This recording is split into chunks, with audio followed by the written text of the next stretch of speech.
जय हिंद दोस्तों। आज हम एक बहुत ही बड़ी योजना के बारे में यहाँ पर जिक्र करने वाले हैं और ये योजना ऐसी है जो एग्जामिनर की भी फेवरेट है। यहाँ से बार बार एग्जामिनर के द्वारा प्रश्न पूछे जाते हैं और दोस्तों इस योजना को हम इस तरीके से कवर करेंगे कि हमें इसके बारे में जो बेसिक इन्फॉर्मेशन है वही पता चल जाए और जो आने वाले एग्जाम है उसमें भी क्वेश्चन ना छूटे इससे। तो दोस्तों अगर तुम चैनल पर नए हो तो चैनल को सब्सक्राइब कर लो। लेक्चर की शुरुआत करते हैं। तो इस योजना का नाम क्या है? प्रधानमंत्री किसान सम्मान निधि योजना। क्या नाम है? प्रधानमंत्री किसान सम्मान निधि योजना। इसे शॉर्ट फॉर्म में क्या बोलते हैं हम? पीएम किसान। क्या बोलते हैं? पीएम किसान योजना के नाम से भी हम जानते।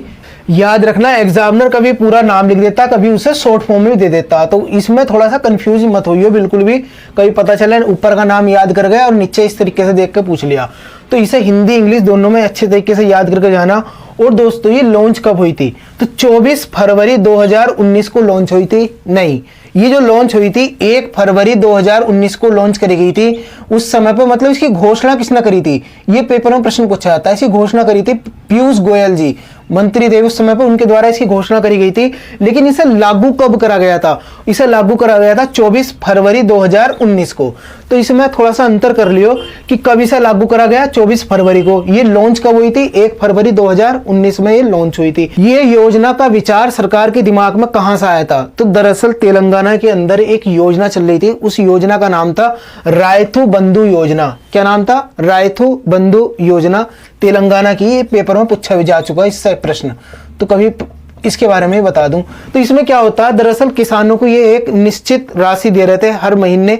तो उससे इन्होंने विचार लिया और इनके द्वारा ये मतलब घोषणा करी गई कि जब तेलंगाना पे ये योजना लॉन्च करी गई थी तेलंगाना के अंदर, और इससे किसानों को बहुत ज्यादा फायदा मिला तेलंगाना के, तो क्यों ना हम इसे पूरे देश में लागू करें। तो इस वजह से ये पूरे देश में भी लागू कर दी गई। कब? 24 फरवरी 2019 में। तो आई होप तुम्हें पता चल गया होगा रायतू बंधु योजना के बारे में भी और इसके राज्य के बारे में भी। इसमें पहले दायरा रखा गया था कि वे किसान जो जिनके पास 2 हेक्टेयर जमीन है उन्हें हर साल 6,000 रुपए मिला करेंगे। कितने? 6,000 रुपए। और ये 6,000 रुपए कैसे मिलेंगे? 4 महीने के अंतराल पे। मान लो सपोज करो कि किसी को जनवरी में मिल गए, है ना, मान लो जनवरी में मिले, तो अगले कब मिलेंगे? फरवरी, मार्च, अप्रैल, मई। कब मिलेंगे? मई में। इस तरीके से 4 महीने का इसमें गैप करके ये देते थे। तो अब पहले 2 हेक्टेयर जमीन का इन्होंने टारगेट रखा था, मतलब योग्यता यो थी कि 2 हेक्टेयर से कम जमीन है तो तुम इसके एलिजिबल हो जाओगे, योग्य हो जाओगे। लेकिन बाद में ये सीमा हटा दी गई और बोल दिया गया चाहे किसी के पास 1 बीघा जमीन है, चाहे किसी के पास 50 बीघा जमीन है, सभी भूमि धारक इस योजना के लिए पात्र हैं। समझ गए? अगर तुम्हारे पास 1 बीघा जमीन है तो भी तुम इस योजना के पात्र हो, और अगर तुम्हारे पास 100 बीघा जमीन है तो भी तुम इस योजना के योग्य हो जाते हो। और इसमें मैंने तुम बता दिया 6,000 रुपए वही साल के मिलेंगे। हर 4 महीने बाद इसमें पैसे आते हैं। इसकी किस्त जारी होती नवंबर में इसकी 15वीं किस्त आई थी। अब तुम 4 महीने का हिसाब लगा लो, कब बैठेंगे? मार्च में। मार्च में आनी चाहिए, लेकिन अभी इसकी कोई घोषणा नहीं करी गई। तो हो सकता है इसकी 16वीं किस्त मार्च में आए या इससे पहले आ जाए, इसके बाद आए। अभी कुछ इसमें घोषणा नहीं करी गई, लेकिन मेन जो टारगेट है 4 महीने का है, ये समझ के चलियो। कैसी योजना है? यहां से प्रश्न पूछा जाता, क्या ये मतलब केंद्रीय क्षेत्र की योजना है या राज्य क्षेत्र की योजना है? यानी कि स्टेट सेक्टर की स्कीम है, सेंट्रल सेक्टर की स्कीम है? तो याद रखना ये सेंट्रल सेक्टर की स्कीम है, मतलब पूर्णतः केंद्र सरकार की स्कीम है। और सारा पैसा इसमें कौन देता? जितना भी खर्च होता केंद्र की सरकार देती। इसके लिए मंत्रालय देख लो, किस मंत्रालय के अंतर्गत ये स्कीम आती है। तो कृषि एवं किसान कल्याण मंत्रालय इंपोर्टेंट है। ये बताओ अभी हमारे देश में कृषि एवं किसान कल्याण मंत्री कौन है? ये तुम्हें पता होना चाहिए। अभी तुमने पुलिस का फॉर्म भरा होगा, इसमें प्रश्न पूछे जाते हैं, या आरओ एआरओ में भी इसमें ऐसे प्रश्न पूछ ले जाते हैं। और पता भी होना चाहिए कि हमारे देश में किसान कल्याण मंत्री कौन है। उद्देश्य क्या था? जो सीमांत किसान थे, मैंने पहले बताया ना, पहले छोटे किसानों के लिए लॉन्च करी गई थी। सीमांत किसानों की वित्तीय जरूरत को पूरा करने के लिए, जो छोटे किसान होते हैं उन्हें उनकी जो मतलब पैसे की जरूरत है उसे पूरा करने के लिए, और साहूकारों के चुंगल से बचाने के लिए। जैसे मतलब क्या होता, किसान जो होते हैं अगर उन्हें पैसों की जरूरत पड़ती है तो बड़े बड़े साहूकारों के बनियों के पास जाते हैं, वहां से उनसे पैसे लेते हैं, फिर उनके ब्याज के चंगुलों में फंस कर रह जाते हैं। पूरी जिंदगी पूरा जमीन बेच देते हैं, पूरा उनका मतलब घर बार सब कुछ बिक जाता है, लेकिन साहूकार का कर्जा यानी कि ब्याज वो उतरता ही नहीं है। तो इस वजह से किसानों को इस चीज से बचाने के लिए ये योजना लॉन्च करी गई थी।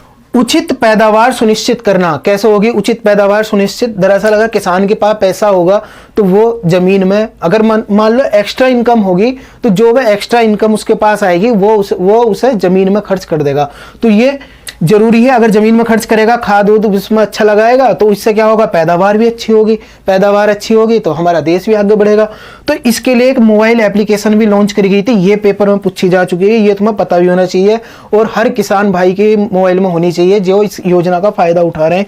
तो उन्हें ये पता चल जाता है इसमें, इस एप्लीकेशन के द्वारा कि कब अगली मतलब ये किस्त आने वाली है। और अगर वो अपनी केवाईसी करना चाहते हैं तो इस मोबाइल एप्लीकेशन के जरिए भी वो कर सकते हैं। तो ये इंपॉर्टेंट है। इसका नाम क्या है, प्रधानमंत्री किसान मोबाइल ऐप एप्लीकेशन। तुम जाओ प्ले स्टोर पे, गूगल प्ले स्टोर पे और जाके इसे डाउनलोड कर लो। और ये किस मंत्रालय के द्वारा ये मतलब बनाई गई थी, किस मंत्रालय के अंतर्गत आती, ये दरअसल इनसे प्रश्न डायरेक्ट पूछे जाते हैं। तो इस वजह से मैं तुम्हें यहाँ पे बता रहा हूं, इलेक्ट्रॉनिक्स और सूचना प्रौद्योगिकी मंत्रालय के अंतर्गत ये मतलब एप्लीकेशन आती और इसके ही सहयोग से राष्ट्रीय सूचना विज्ञान केंद्र ने ये एप्लीकेशन डेवलप करी थी। देखो अगर कोई तुमसे पूछ लेता कि ये प्रधानमंत्री किसान मोबाइल ऐप किसने बनाई थी, तो बनाई किसने थी, राष्ट्रीय सूचना विज्ञान केंद्र ने बनाई थी। किस मंत्रालय के सहयोग से बनाई थी, मंत्रालय ये लिख दिया। किस मंत्रालय के अंतर्गत आती, मंत्रालय ये लिखा। तो इससे अब आई होप एग्जाम में क्वेश्चन नहीं छूटेगा। और दोस्तों याद रखना किसके द्वारा ये लागू करी गई थी, मोदी जी के द्वारा, हमारे देश के प्रधानमंत्री जी के द्वारा ये लागू करी गई थी।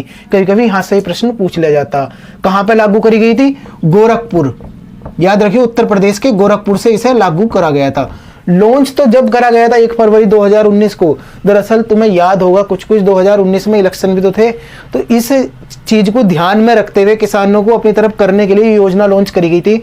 और भी इसके वजह थी, लेकिन एक फैक्टर ये भी था। तो याद रखना गोरखपुर से ये लागू करी गई थी। तो आई होप तुम सारी चीजें अब क्लियर हो गई तुम्हारे दिमाग में। अगर कुछ भी इससे रिलेटेड तुम्हारे मन में डाउट रहता तो कमेंट बॉक्स ओपन है, कमेंट करके मालूम कर सकते हो। दोस्तों मिलते फिर नेक्स्ट लेक्चर में, तब तक के लिए थैंक्स अ लॉट, जय हिंद।